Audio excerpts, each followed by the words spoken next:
Bonjour, moi c'est Al-Mustafa Maïga, je suis virologue, je suis enseignant-chercheur à la faculté de médecine et de pharmacie à l'Université des sciences techniques de Bamako.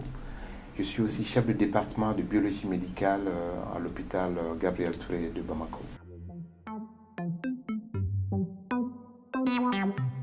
Oui, ici j'ai parlé un peu de la gestion des échecs virologiques au sud pour parler un peu de comment est-ce que on gère la gestion des patients au sud parce que c'est pas le même système.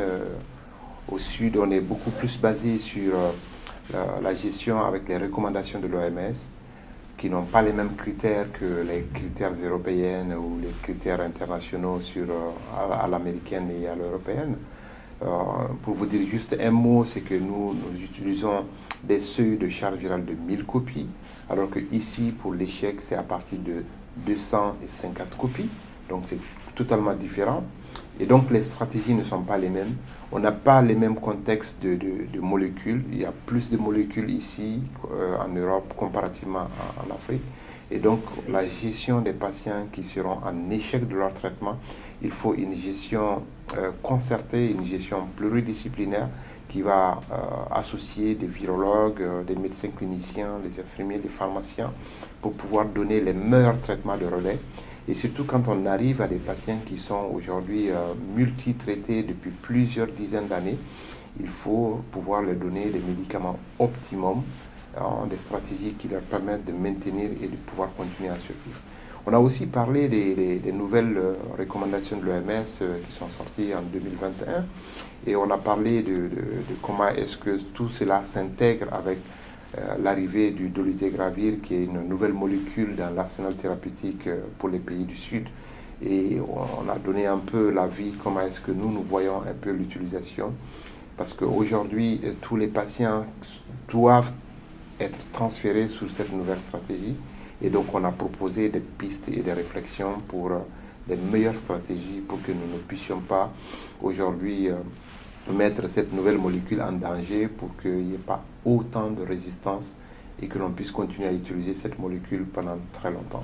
Donc, un topo assez dynamique basé sur les échecs et la résistance sans dolutegravir et les échecs et la résistance avec l'ère du dolutegravir.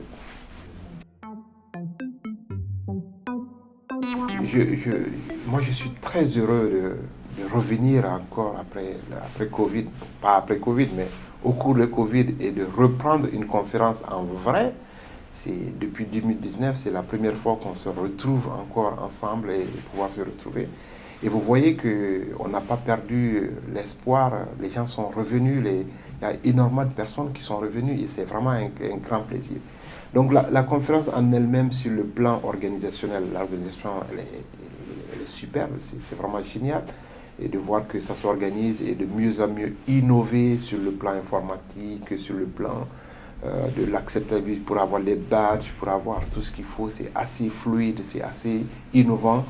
Et sur le plan du programme scientifique, je fais partie du programme scientifique, donc je suis content qu'on ait pu trouver des thèmes très innovants et très intéressants. On a des orateurs qui sont d'excellents orateurs internationaux très reconnus. Et aujourd'hui, je pense que nous sommes vraiment très fiers de cette nouvelle conférence que nous venons d'organiser. Et nous espérons que aujourd'hui, la conférence, elle va de plus en plus attirer la jeune génération pour qu'elle se mobilise, pour qu'elle s'engage et pour pouvoir assurer un relais pour que la pérennité de cette conférence puisse avoir lieu.